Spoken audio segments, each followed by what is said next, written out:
හොඳයි සියලු දෙනාටම සුබ දවසක්. අද මම ඔයගොල්ලන්ට ගෙනල්ලා තියෙන ඊළඟ පාඩම රෙසිස්ටර්. එහෙම නැත්නම් ප්‍රතිරෝධක. ප්‍රතිරෝධකයක් කියන්නේ මොකද්ද? ප්‍රතිරෝධක වර්ග මොනවද? ප්‍රතිරෝධකයක් අපි මල්ටිමීටරෙන් චෙක් කරගන්නේ කොහොමද? ප්‍රතිරෝධයක යම්කිසි අගයක් තියෙනවා අපි අගය හොයාගන්නේ කොහොමද? මේ හැමදේම ගැන අපි අද කතා කරමු. ඉතින් මගේ වීඩියෝ එකට subscribe කරන්න, bell icon එක click කරන්න. ඔයගොල්ලොන්ට ඉස්සරහට එන වීඩියෝස් වලදී මීට වඩා ගොඩාක් හොඳ වීඩියෝස් වගේම ඔයාලට මේ වගේ වැදගත් ගොඩක් හොඳ වීඩියෝස් මම අරගෙන එනවා. ඉතින් ඔයාලට මොකක්ම හරි මේ වීඩියෝ එක සම්බන්ධ මොකක්ම හරි ප්‍රශ්නයක් තිබුණොත් කමෙන්ට් එකේ කමෙන්ට් එකක් දාන්න. මම ඕගොල්ලොන්ට රිප්ලයි කරන්න. හොඳයි. එහෙනම් අපි පාඩමට යමු. රෙසිස්ටර් එකක් කියන්නේ ප්‍රතිරෝධකයක්. එහෙම නැත්නම් බාධාවක්. ගොඩක් පරිපථවල අපිට මේ අමතර කොටස දැක ගන්න පුළුවන්. ඉතින් ඔයගොල්ලෝ දැකලා ඇති පරිපථ අතට අරන් බලන්න පරිපථයක් ඔයගොල්ලන්ට මේ විදියට ගොඩාක් සර්කිට් වල මෙන්න මේ අමතර කොටස දැක ගන්න පුළුවන්.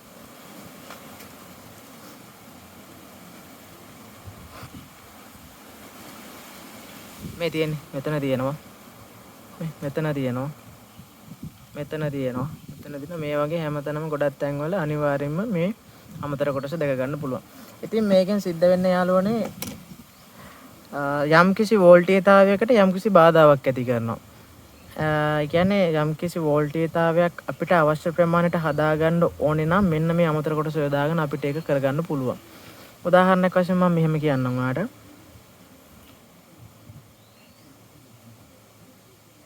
අපිට මේ විදියට පොඩි LED බල්බ් එකක් තියෙනවා.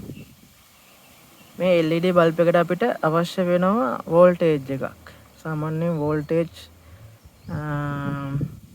1.5ක් කියලා අපි හිතමු.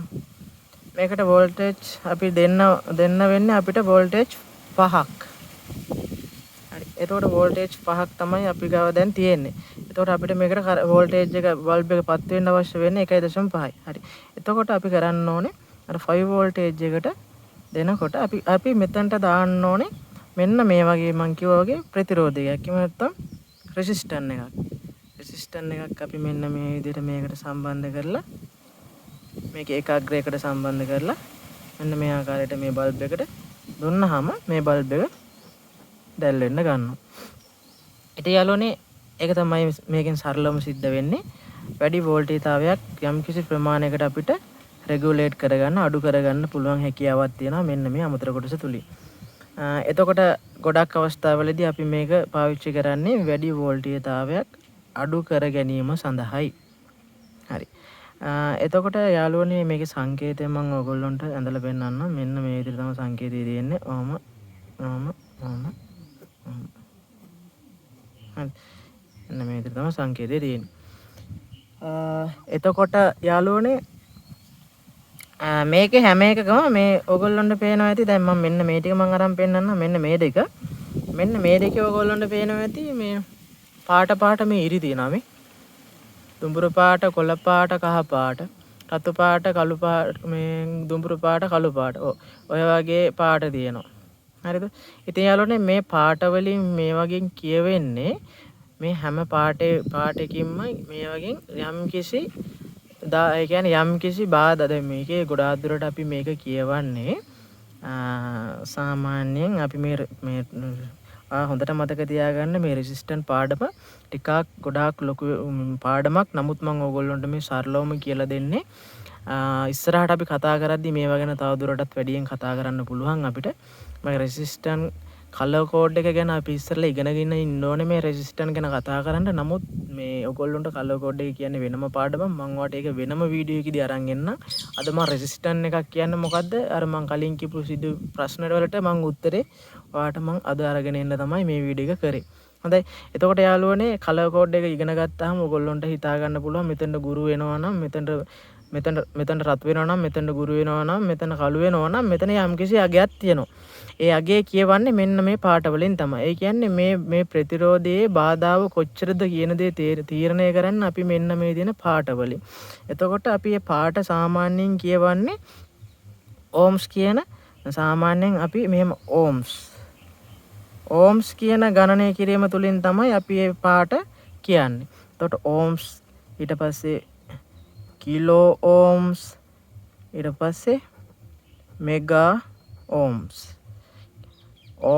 Kilo ohms mega ohms. ඒ කියන්නේ ඕම්ස් 10ට පල්ලයි ඊට පස්සේ 10ට උඩින් ගියපුවම කිලෝ ඕම්ස් ඊට 10 උඩින් ගියපුවම මෙගා ඕම්ස්. හරිද? ඒ හින්දා මම මේ පාඩම ඔයගොල්ලන්ට වෙනම අරන් එන්නම්. ඔයගොල්ලෝ දැනට තීරණය කරන්න මෙන්න මේ පාට වලින් කියවෙන්නේ යම්කිසි අගයක් තමයි යම්කිසි මේ රෙසිස්ටන්ට් එකේ බාධාව කොච්චරද කියන දේ තමයි අපි මේ කතා කරන්නේ අර මේ කලර්ස් වලින්. හරිද? හරි. එතකොට ඒක වා තේරුම් ගන්න. ඒක මම ඕගොල්ලන්ට ඒකට වෙනම පාඩමක් අරන් එන්නම්. ඔයා ඒක දැනට මතක තියාගන්න. ඔයාට මෙහෙමයි සාමාන්‍යයෙන් Android ෆෝන් එකක් පාවිච්චි කරනවා නම් ඉන්ටර්නෙට් එකට ගිහිල්ලා ඔයගොල්ලෝගේ Play Store එකට ගිහිල්ලා color code calculator කියලා ගන්න. අරගෙන ඉවරලා ඔයා ඊට පස්සේ සර්කිට් බෝඩ් එකක් අතට අරගෙන ඒ සර්කිට් බෝඩ් එකේ තියෙන රෙසිස්ටන්ට් එකත් අරගෙන ඒකේ තියෙන කලර්ස් ටික ඔයා ඒ කැල්කියුලේටර් එකට ඇතුළත් කරන්න. ඔයාට ඒක ඇතුළත් කරන විදිහ ඒකේ සාමාන්‍යයෙන් ඔයා ඉන්ටර්නෙට් එකට ගිහලා සර්ච් කරන්නකෝ ගොඩාක් දුරට මේ color code calculator කියලා resistant color code calculator කියලා search කරාම ඔයාට එනවා ඒ calculator. ඉතින් ඒකෙදි පළවෙනි පාට මොන පාටද කියලා පළවෙනි තීරුවට දානවා. දෙවෙනි පාට මොන පාටද කියලා දෙවෙනි තීරුවට දානවා. තුන්වෙනි පාට මොන පාටද කියලා තුන්වෙනි තීරුවට දානවා. හරිද? ඒ විදිහට සඳහන් කරලා ඔයාට මේකේ අගය සම්පූර්ණයෙන් ගන්න පුළුවන් ක්‍රමවේදයක් තියෙනවා. ඒක ගොඩක් ලේසි. හැබැයි ඒ වගේම තමයි අපි මතක තියාගෙන ඉන්න ඕනේ මේ color code එක අපේ කටපාඩමෙන්. අපේ මතකෙන් තියන් ඉන්න ඕන. අපිට ඕන වෙලේ ඒක දැක්ක ගමන් අගේ මෙච්චරයි කියලා කියන්න පුළුවන් හැකියාවක් තිබුණොත් අපිට රිපෙයාර් කිරීම ගොඩක් පහසුයි. හරි. එතකොට මේ රෙසිස්ටන්ට් එකක් මේක රෙසිස්ටන්ට් එකක් තමයි. මේකෙදි කලර් කෝඩ් මොකුත් නැහැ. ඔයගොල්ලන්ට පේන අර කලර් කෝඩ් කියන්නේ අර ඉරි මොකුත් නැහැ. පාටින් පාට ඉරි මොකුත් නැහැ. මේකේ කෙලින්ම ගහලා තියෙන්නේ මේ ඕම්ස් 22යි ඕම්ස් කියලා ගහලා තියෙන්නේ. සෝරි සමහරන්න. 22යි ඕම්ස් කියලා මෙයා ගහලා තියෙන්නේ. 22යි ඕම්ස් කියලා.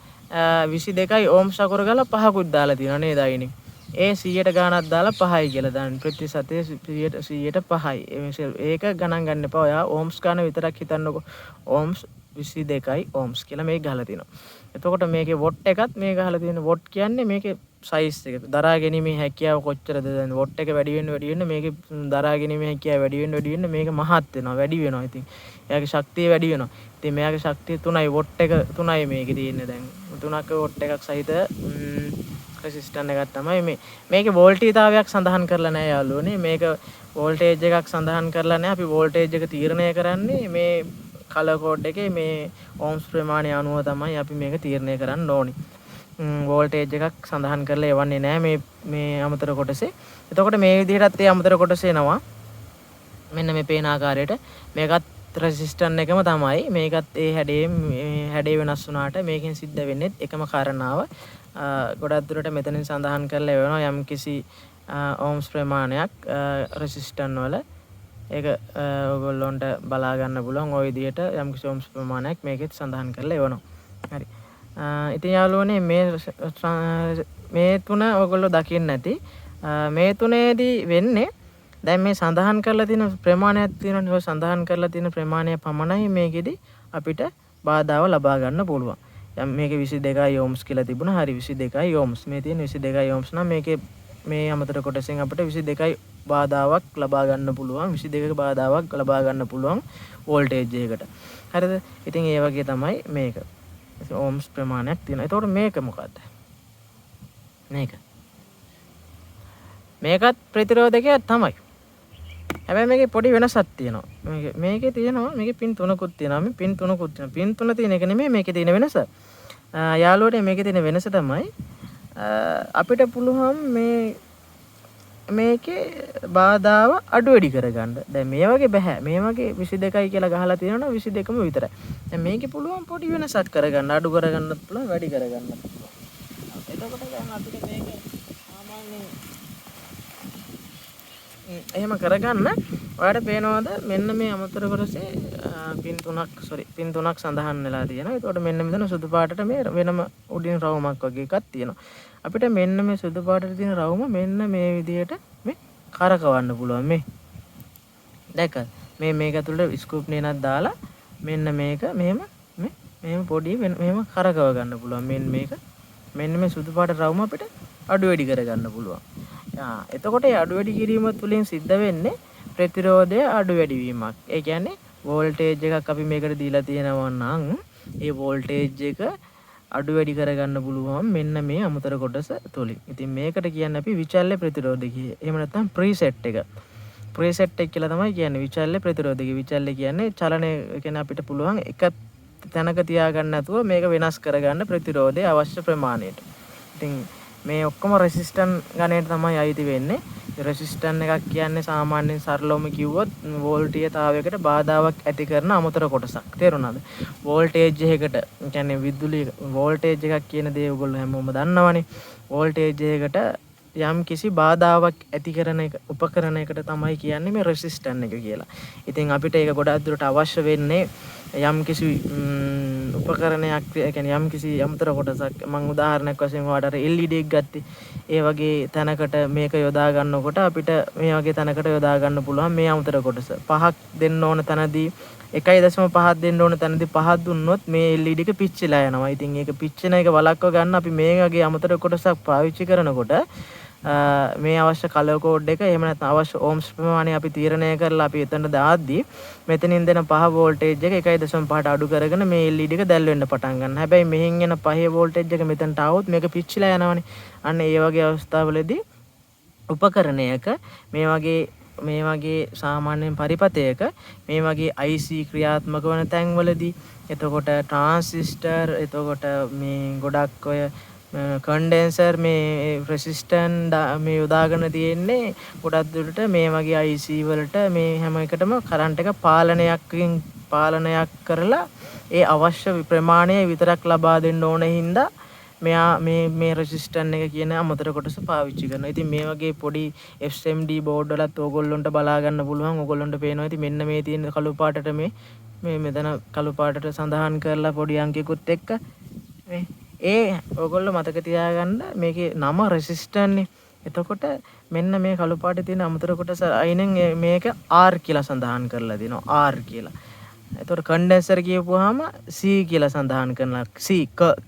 C නේ එන්නේ මුලින්ම කන්ඩෙන්සර් කියපුවාම එතකොට C සඳහන් කරලා තියෙනවා. රෙසිස්ටන්ස් කියපුවාම R නේ මුලින්ම එන්නේ. එතකොට රෙසිස්ටන්ස් එකක් එහා පැත්තෙන් රෙසිස්ටන්ස් කියලා සඳහන් කරලා තියෙනවා. හරිද? ඒ විදිහට තමයි මේ ගොඩක් දුරට මේ වගේ SMD පරිවර්තවලදී අපිට හඳුනා ගන්න පුළුවන් ඉන්නේ ඒ අමතර කොටස. හරි. එතකොට අපි මේකක් පිච්චිලාද කියලා කොහොමද හොයන්නේ මල්ටිමීටරෙන්? අපි මල්ටිමීටරේ ඒකෙදිත් අපිට මේ ප්‍රතිරෝධය අගේ හරියටම අපිට තීරණය කරන්න දීලා තියෙනවා මෙන්න. ප්‍රතිරෝධය අර මං වාඩි කිව්වේ ඕම්ස් ප්‍රමාණය මේ තියෙන ඕම්ස් සලකුණ මෙහා දීලා තියෙනවා. ඕම්ස් සලකුණ දීලා ඉවරලා K kilo ohms M mega ohms. නිකම්ම 200 දීලා තියෙනවා නිකම්ම. ඒ කියන්නේ නිකම් ඕම්ස්. නිකම්ම ඕම්ස්. ඒතකොට නිකම් ඕම්ස් කියන්නේ 1000ට වඩා ඕම්ස් අඩුවෙන් තිබ්බොත් ඕම්ස් 1000ට වඩා 900 කියන්නකො. ඒතකොට 900යි ඕම්ස්. එතකොට 1200ක් තියනවා කියන්නකො. එතකොට 1.1 නෑ ඔයා හිතන්නකො 1000ක් තියනවා කියලා. එතකොට 1000ක් තියද්දි 1000 කියන්නේ K කියන්නේ 1000යි K කියන්නේ 1යි K කියලා කියන්නේ 1000යි කියන්නේ 1යි. අපි සාමාන්‍යයෙන් ඕගොල්ලෝට ඒක තේරෙනවා. ඕගොල්ලෝ ඔය ගැන මම ඉස්සරහට පාඩම වෙනම අරන් එන්නම්. හරි. එතකොට මම මේක චෙක් කරන්නේ මේ විදිහයි. රෙසිස්ටන්ස් එක අපි මේ විදිහට අරගෙන පින් දෙක මෙහෙම තියලා අපි බලමු මේකේ ප්‍රතිරෝධය මොන වගේ අගයක් පෙන්වනවද කියලා.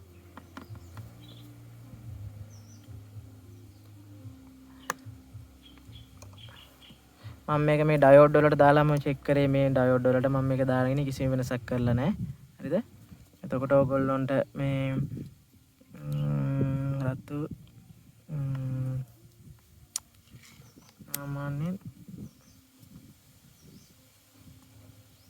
රතු කියන්නේ මුලින්ම මේ කලර් කෝඩ් එකට අනුව රතු කියන්නේ මුලින්ම තියෙන රතු කියන්නේ සාමාන්‍යයෙන් ගොඩක් දුරට ගොඩක් ඉන්න මුලින්ම තියෙන්නේ මෙතන චෙක් කරලා බලමු මල්ටිමීටරෙන්. හරි. රතු කියන්නේ සාමාන්‍යයෙන් 2යි. හරිද? මුලින්ම තියෙන රතු හරි 2යි.